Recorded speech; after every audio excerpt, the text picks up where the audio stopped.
Aga Kareba, pemirsa, senang sekali hari ini saya Rifa Majid kembali menjumpai Anda dalam salah satu program talk show kesayangan kita, Pautere Panggung Obrolan Terkini. Dan untuk special podcast hari ini langsung kita ada di satu kedai ya, kita lagi ngopi-ngopi santai pemirsa, dan akan ngobrol dengan satu sosok anak muda yang saat ini menjadi content creator. Nah, kalau berbicara soal content creator kan sekarang itu udah jadi profesi ya.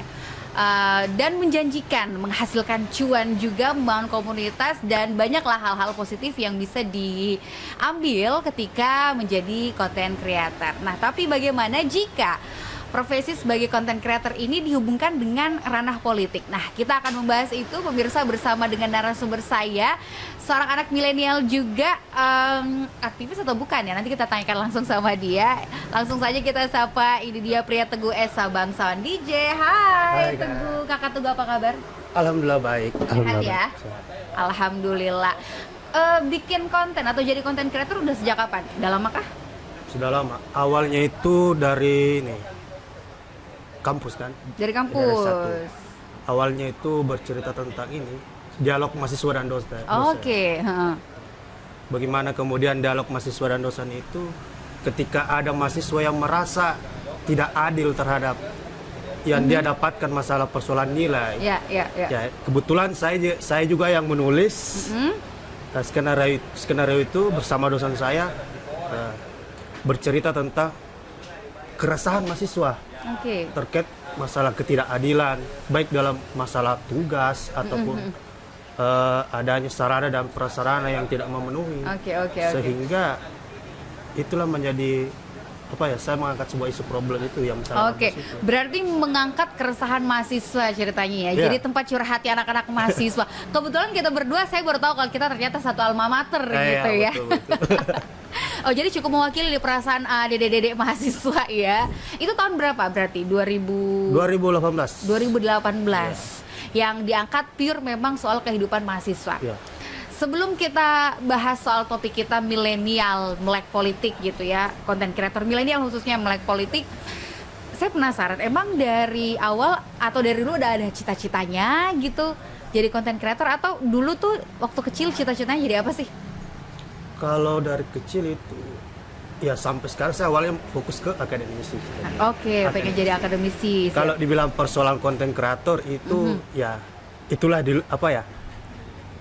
kelebihan kemampuan saya ya, dalam artian bisa ini membuat konten kreator sepanjang konten itu tidak merugikan orang lain. Setuju. Tidak betul. merugikan orang lain dalam artian membuat konten itu kita harus mempunyai memberikan sedikit edukasi terhadap Setuju. masyarakat.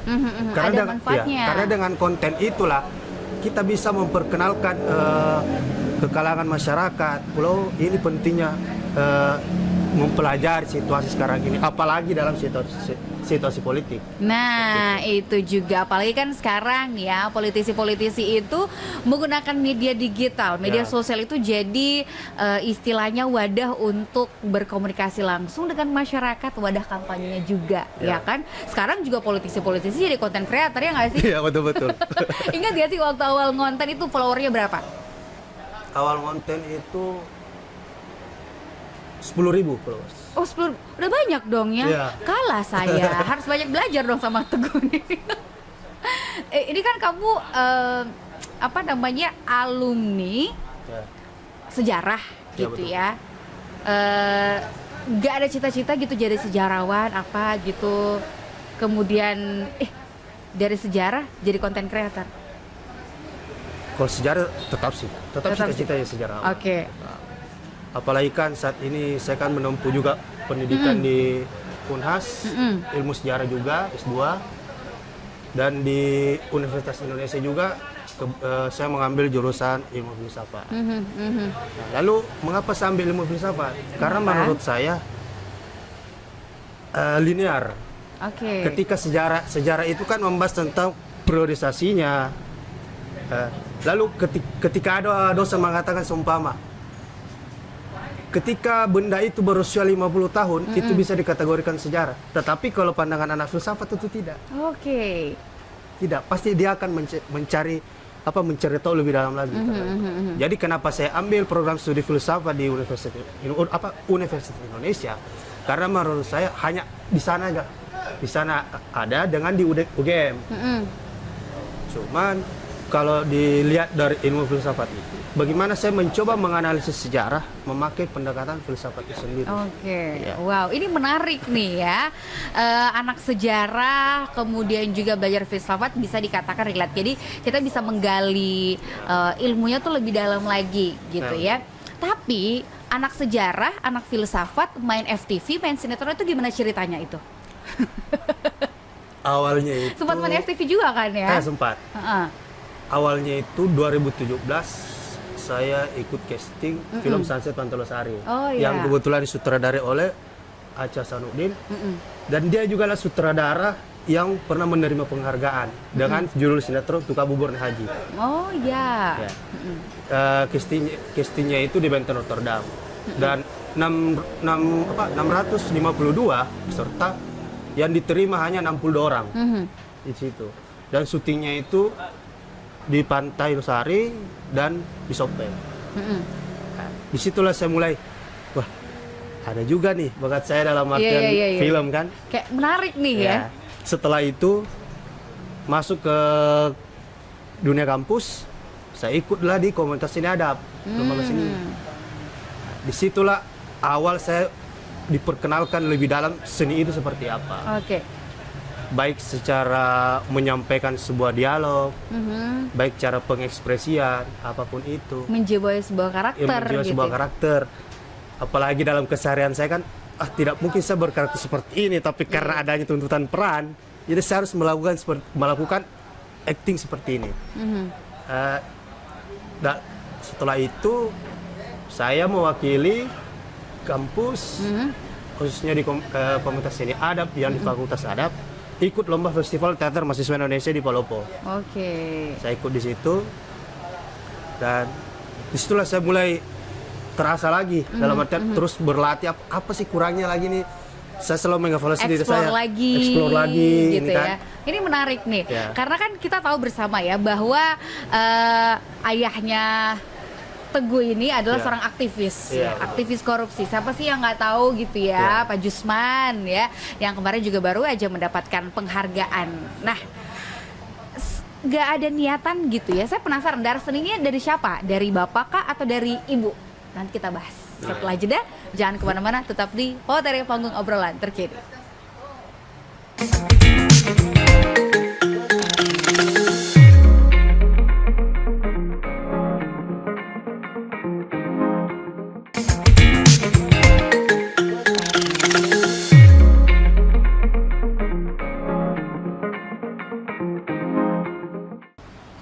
Kembali lagi di Poteri Panggung Obrolan Terkini, masih bersama Teguh di sini. Semangat? Semangat. Masih semangat dong. Ya, anak muda milenial, apalagi milenial yang melek politik.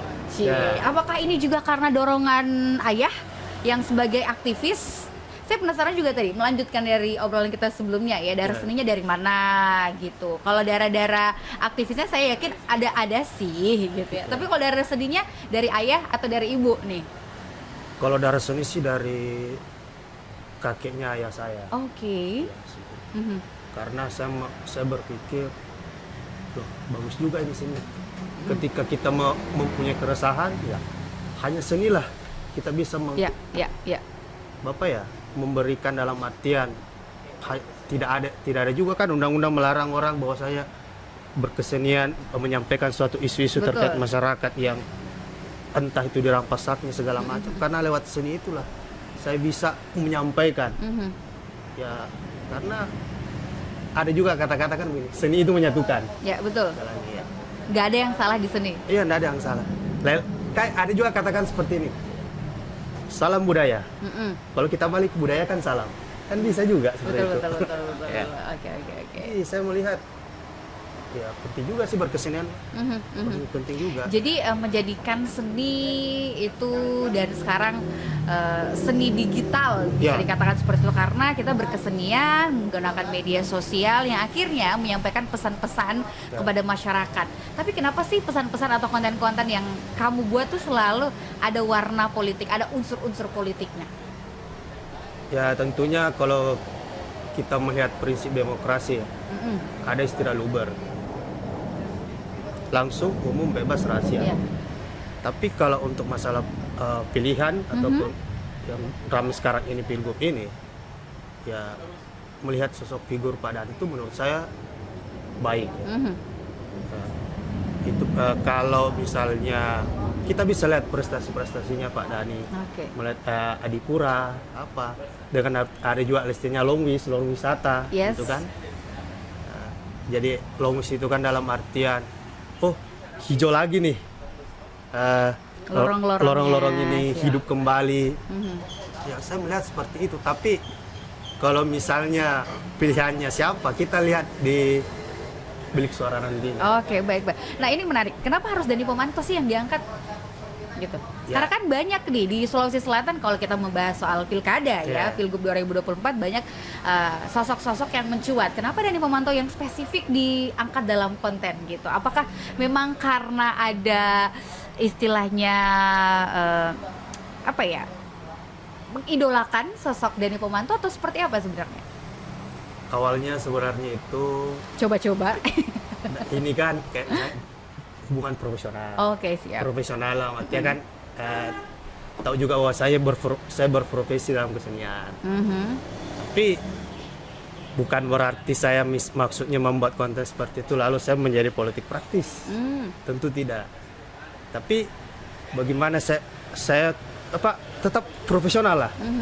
Karena kalau persoalan pilihan itu kembali itu tadi, ada istilah prinsip demokrasi luber, langsung, umum, bebas, rahasia. Ya persoalan pilihan itu kita lihat nantilah di bilik suara nanti. Oke, tapi kan kita tidak bisa menafikan bahwa persepsi netizen, apalagi yang melihat, oh pasti pendukungnya ini kan, ada yang seperti itu atau gimana? Ada. Nah, menanggapinya seperti apa? Saya menanggapinya ke teman kelas saya yang di Jakarta itu, dia bilang, lah kamu sekarang ke politik gue, kayak gitu, dia bilang. Nah ini kan hubungan profesional. Hubungan profesional dalam artian ya bukan berarti saya masuk di situ terlibat politik praktis, tidak. Saya jelaskan seperti itu tadi. Akhirnya dia paham. Ya kita dalam seperti membuat konten, ya sudah jalan begitu saja. Biarkan orang lain yang menilai. Saya melihat kritikan itu, ketika ada kritikan terkait masalah, lah kenapa ini politik segala macam. Saya kan menjadikannya menjadi motivasi. Dan membangun juga.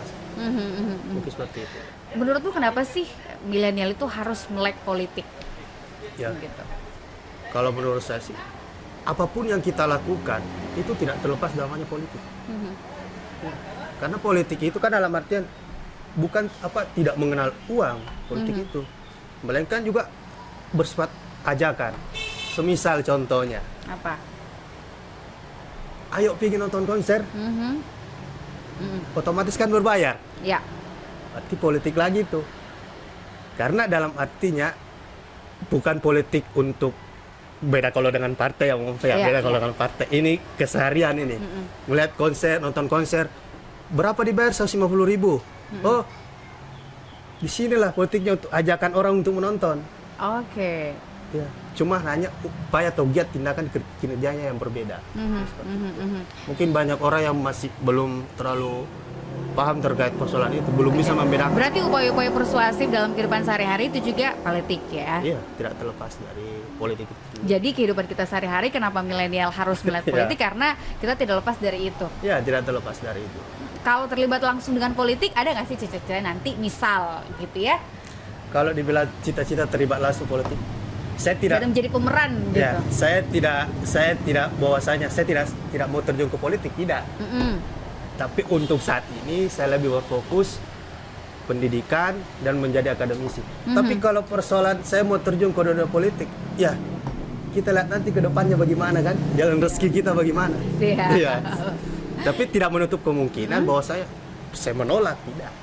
Kita lihat ke depannya saja bagaimana kehidupan membawa kita gitu ya, dan juga bagaimana penerimaan masyarakat. Menurut Teguh sendiri gimana sih konten tersebut, kalau sebuah konten ya bisa diterima baik oleh netizen, oleh masyarakat gitu ketika kita buat create satu konten, apalagi konten-konten yang berbau politik? Kalau misalnya teman-teman milenial membuat konten, ya buatlah yang bersifat kembali tadi edukasi, Ya. sesuai fakta. Karena bisa saja kalau kita membuat sebuah konten itu kita bisa orang-orang yang melihat ataupun netizen itu bisa saja yang melihat kan ribuan, jutaan, bahkan jutaan orang yang lebih paham politik dari kita. Ya, ya.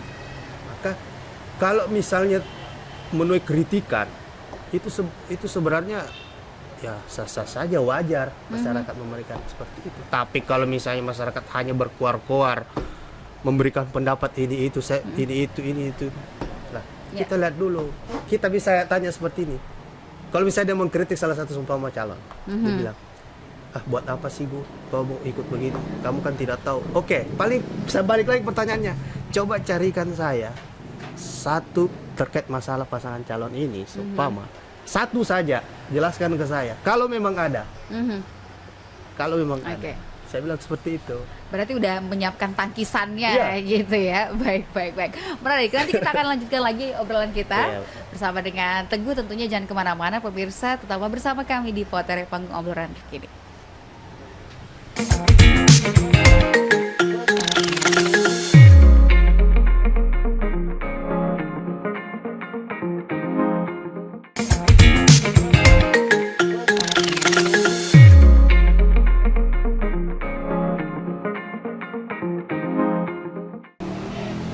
Konten kreator milenial melek politik gitu ya, bukan hanya Teguh. Teguh adalah salah satu contoh anak milenial Makassar, Sulawesi Selatan yang mengangkat keresahan khususnya di dunia politik menjadi sebuah konten.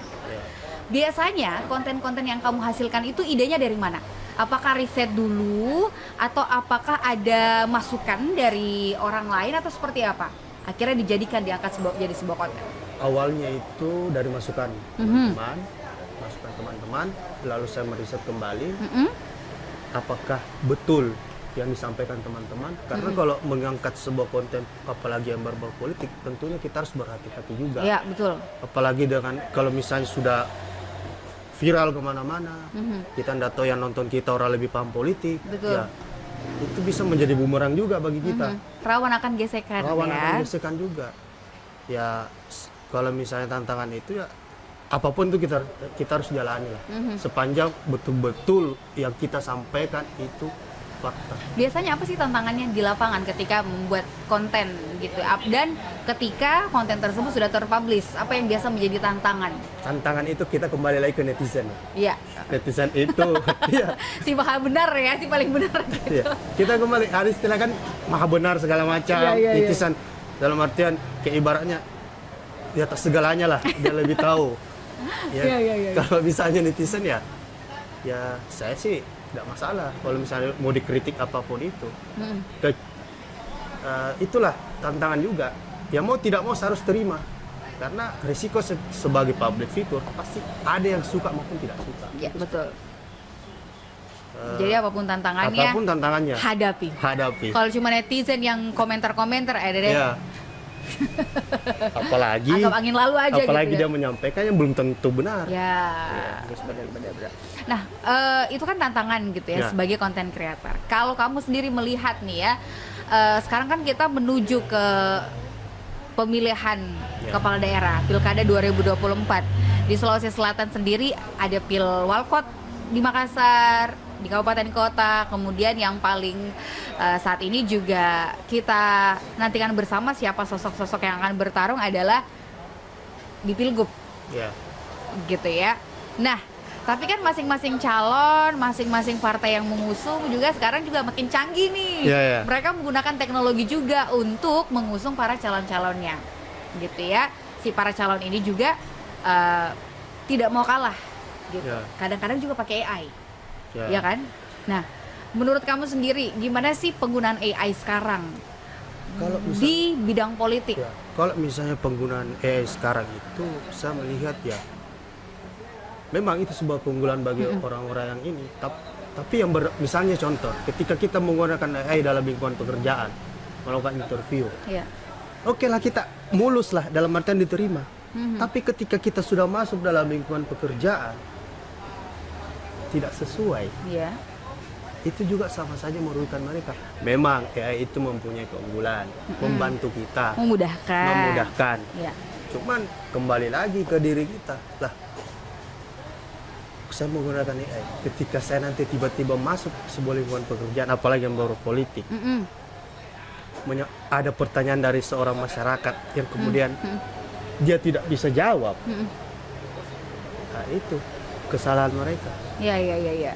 Paling tidak kalau ketika dia berpolitik minimal harus paham apa yang diinginkan masyarakat. Berarti politisi sebaiknya tidak menggunakan AI dong ketika mereka berhubungan langsung dengan masyarakat.